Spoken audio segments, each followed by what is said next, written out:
Hello everyone, welcome back to my YouTube channel. नमस्कार।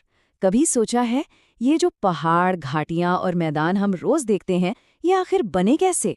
इनको आकार देने वाली कुछ ताकतें हैं जो लगातार काम कर रही हैं। इन्हीं को कहते हैं भू-आकृतिक प्रक्रियाएं। तो आज हम यही समझेंगे कि ये ताकतें हमारी दुनिया को कैसे बनाती और बदलती हैं। तो ये सब शुरू होता है एक बहुत ही बेसिक सवाल से। हमारी धरती की सतह उबड़-खाबड़ क्यों है? कहीं ऊंचे पहाड़ हैं तो कहीं गहरी घाटियां। ऐसा क्यों है? सवाल बहुत सीधा है, लेकिन इसका जवाब हमें पृथ्वी की उन ताकतों की दुनिया में ले जाएगा जो इसे लगातार शक्ल दे रही हैं। इसका जवाब छिपा है दो टीमों के बीच चल रही एक जबरदस्त खींचतान में। एक तरफ है टीम एंडोजेनिक, मतलब धरती के अंदर से लगने वाली ताकतें। ये जमीन को ऊपर उठाती हैं, पहाड़ बनाती हैं। और दूसरी तरफ है टीम एक्सोजेनिक, यानी बाहरी ताकतें, जो लगातार इस उठी हुई जमीन को घिसकर काटकर बराबर करने में लगी रहती हैं। तो आज के सफर में हम क्या क्या देखने वाले हैं? पहले इन दोनों विरोधी ताकतों को समझेंगे, फिर देखेंगे कि चट्टानें टूटती कैसे हैं, जिसे वेदरिंग कहते हैं। उसके बाद जानेंगे कि ये टूटा हुआ मलबा गुरुत्वाकर्षण से कैसे खिसकता है। और आखिर में इन सबसे मिट्टी और अलग-अलग तरह की जमीनी आकृतियां कैसे बनती हैं। चलिए शुरू करते हैं। तो चलिए सबसे पहले समझते हैं पृथ्वी की इन विरोधी शक्तियों को। जैसा कि सबटाइटल में लिखा है, ये हमारे प्लैनेट पर चलने वाली एक लगातार रस्साकशी की तरह है। तो मैदान में है दो टीमें। पहली है टीम एंडोजेनिक। ये धरती के अंदर से आती हैं, जैसे ज्वालामुखी का फटना या पहाड़ों का बनना। इनका काम है जमीन को ऊपर उठाना, कंस्ट्रक्शन करना। और दूसरी है टीम एक्सोजेनिक। ये बाहरी ताकतें हैं जिन्हें अपनी सारी एनर्जी सूरज से मिलती है। इनका काम है सतह को घिसना, तोड़ना, फोड़ना, जैसे वेदरिंग और इरोजन के जरिए। अच्छा, तो जमीन को घिसने वाली इन बाहरी ताकतों का पहला कदम क्या होता है? वो है वेदरिंग, या हिंदी में कहें तो अपक्षय। मतलब वो प्रोसेस जिससे बड़ी बड़ी मजबूत चट्टानें धीरे धीरे छोटे छोटे टुकड़ों में टूट जाती हैं। जमीन के घिसने की कहानी यहीं से शुरू होती है। अब अपक्षय का मतलब क्या है? सीधा सा मतलब है चट्टानों का अपनी ही जगह पर टूट फूट जाना। और यहाँ सबसे जरूरी बात यह है कि ये एक इन सीटू प्रोसेस है। मतलब जो भी टूट फूट हो रही है वो वहीं हो रही है। मलबा टूटकर कहीं दूर नहीं जा रहा, बस अपनी जगह पर ही बिखर रहा है। अब ये अपक्षय भी तीन तरह का होता है। एक है केमिकल वेदरिंग, जिसमें पानी या हवा की वजह से चट्टानों के मिनरल्स में रासायनिक बदलाव होते हैं और वो गल जाती हैं। दूसरा है फिजिकल वेदरिंग, जिसमें गर्मी, सर्दी या दबाव से चट्टानें फिजिकली टूटती हैं। और तीसरा है बायोलॉजिकल, जो पेड़ पौधों की जड़ों या जानवरों की वजह से होता है। लेकिन एक मिनट, क्या अपक्षय हर जगह एक जैसा होता है? बिल्कुल नहीं। इसमें मौसम का, मतलब क्लाइमेट का बहुत बड़ा रोल है। जरा इस ग्राफ को देखिए। ये साफ दिखा रहा है कि जो इलाके गर्म और नम होते हैं, जैसे हमारे ट्रॉपिकल जंगल, वहां अपक्षय बहुत ज्यादा और बहुत गहराई तक होता है। क्यों? क्योंकि गर्मी और नमी दोनों ही केमिकल रिएक्शंस को बहुत तेज कर देते हैं। और ये देखिए, ये फिजिकल वेदरिंग का एक जबरदस्त उदाहरण है। इसे कहते हैं एक्सफोलिएशन। इसमें होता क्या है कि दिन में गर्मी और रात में ठंड की वजह से चट्टान की ऊपरी परतें प्याज के छिलकों की तरह उखड़ने लगती हैं।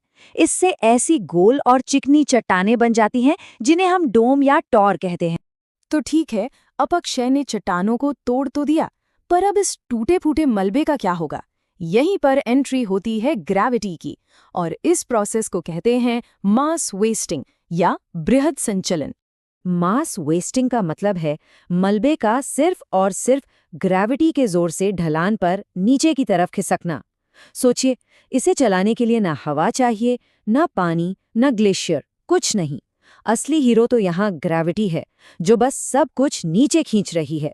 तो फिर कौन सी चीजें हैं जो इस मास वेस्टिंग को शुरू कर देती हैं, मतलब ट्रिगर करती हैं? कई वजहें हैं। जैसे अगर ढलान बहुत ज्यादा खड़ी हो, या बहुत भारी बारिश हो जाए और मिट्टी में पानी भर जाए। भूकंप आने से भी ये हो सकता है।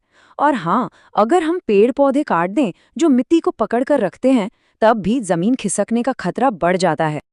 अब मास वेस्टिंग का ही एक खास टाइप है स्लंप। इसमें जमीन का एक बहुत बड़ा हिस्सा एक साथ नीचे खिसकता है। लेकिन खिसकते खिसकते वो थोड़ा सा पीछे की तरफ घूम भी जाता है। और ये डायग्राम इसे एकदम क्रिस्टल क्लियर कर देता है। ध्यान से देखिए कि कैसे पूरा का पूरा ब्लॉक नीचे तो आ रहा है, लेकिन साथ ही पीछे की तरफ रोटेट हो रहा है, घूम रहा है। इसी रोटेशनल मूवमेंट की वजह से इसे स्लंप कहते हैं। और इसका असर हम भारत में बहुत साफ देख सकते हैं। ये तस्वीर हिमालय की है, जहां भूस्खलन यानी लैंडस्लाइड्स के निशान दिख रहे हैं। ये पूरा इलाका लैंडस्लाइड्स के लिए बदनाम है। वजह यह है कि हिमालय एक नया और एक्टिव पहाड़ है। यहाँ की चट्टानें कमजोर हैं और ढलानें बहुत ज्यादा तीखी। अगर हम भारत के दो बड़े लैंडस्लाइड हॉटस्पॉट्स को कंपेयर करें, हिमालय और पश्चिमी घाट, तो वजहें थोड़ी अलग दिखती हैं।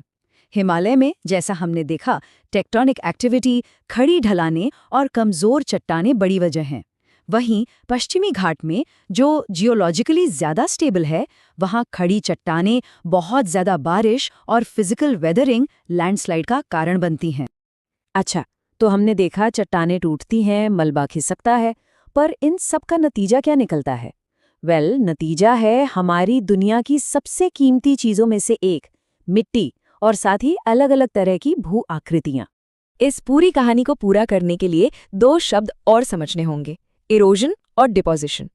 इरोजन का मतलब है मलबे का एक जगह से दूसरी जगह जाना, जिसे नदी, हवा या ग्लेशियर्स जैसे एजेंट्स करते हैं।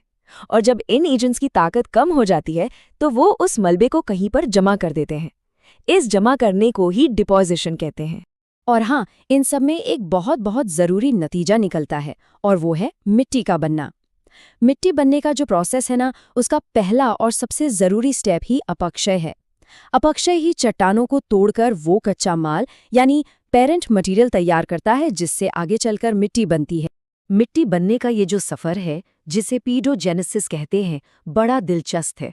सब कुछ शुरू होता है अपक्षय से, जो चट्टान का मलबा बनाता है।